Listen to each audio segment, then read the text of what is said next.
actually spoken this morning addressing the question, do I know what love is? No, I've had that in the banner now for 3 or 4 days, and almost nobody brings it up.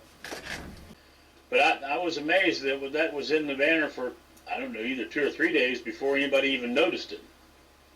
And I think somebody mentioned it one time since I've had it in there. Anyway, do I know what love is? Now the answer is no.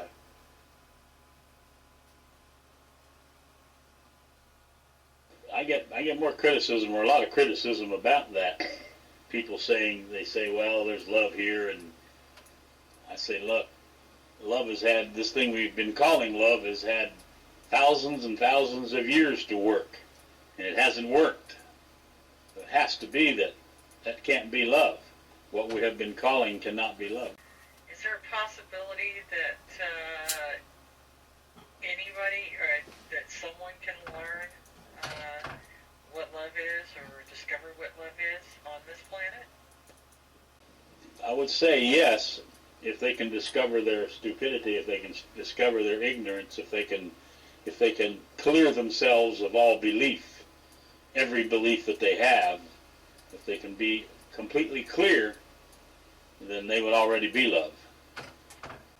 Edward, I find it interesting that a subject, you know, that is available to us, speaking about what love is, which seems to be inherent to our existence, the core of our being, as it were, that there's not much speaking about it. There's not much inquiry about it. In fact, there's almost a shying away from it.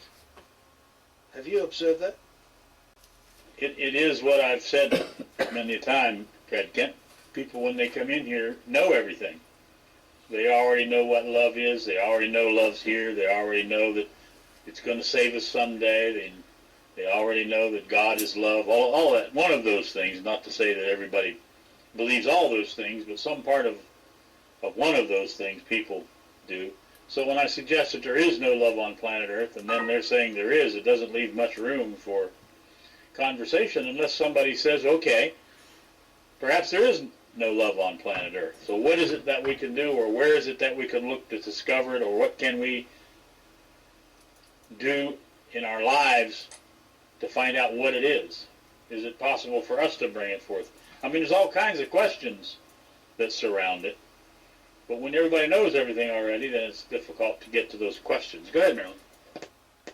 Is saying there is no love on planet Earth the same as saying there is insanity on planet Earth? I mean, that indicates you know that also. Well, sure. Would not insanity negate the possibility for love as well? Just as violence negates the possibility for love on this planet. If there's killing on the planet, then there cannot be love on the planet, obviously. I mean, those are fairly obvious things that I guess people can't see. No. That's not what I meant, Edward, when you say everybody already knows everything. I come across this all the time. I say, well, this planet is nothing, this planet is insane, and people say, that's not true. And if I say, there's no love, they say that's not true. So how can one be true and the other one false? Well, you're saying that when you say that there is only insanity on the planet to other people in your life, that they disagree and say, no, there is sanity, or there is love, and they're both the same when it comes to that, for sure. And as we've talked many times, the actions of sanity to an insane onlooker would look insane. So obviously that's a problem with it. Well, you're still not getting the gist of the question. It's if I say that this planet is insane, that implies that I know that. And if I say there is no love, that implies that I know that.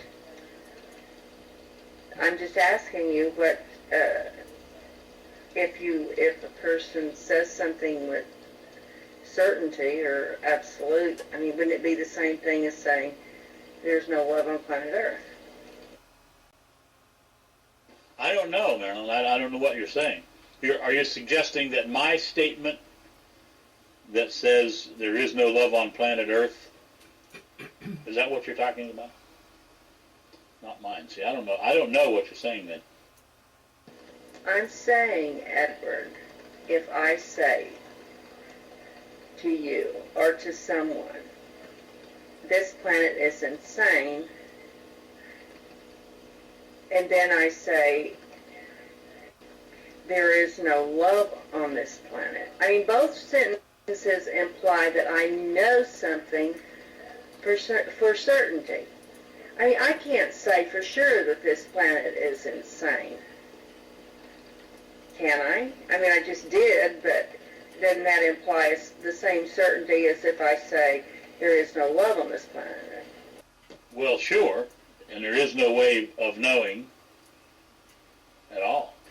You can look around, you can notice the killing, and you can assume that because the killing is here that is insanity.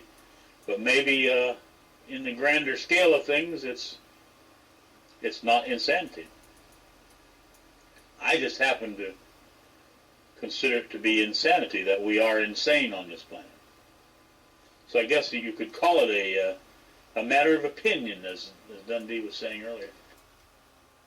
Yes, that's what I was getting at. Is it a matter of opinion if a person says that, even though that we think that it's crazy to kill and murder and blow off arms and legs and feet and everything? It's, I don't know. You're still saying something as an opinion or certainty. So yes, but then that would beg the question, what is a universal truth? So if we have what you might call universal truth, meaning that to kill is insane, then we would have insanity there. Well, people, I know that when I was young, it was given around me that being a student of the Bible, that humans were given dominion over all of the animals on the planet. And I've always considered that, like you said, in the grander scheme of things, that perhaps animals are a hell of a lot smarter than we are. Our place is no more important than a lowly spider's place. And I mean, they kill to eat. Well, that's true, but I've never seen a cow kill another cow to get that grass that they're eating. So maybe the cows are quite a bit more intelligent than we. But for sure the animal planet does do a whole lot of killing. This thing called transformation, when manifested, I say will end all of that.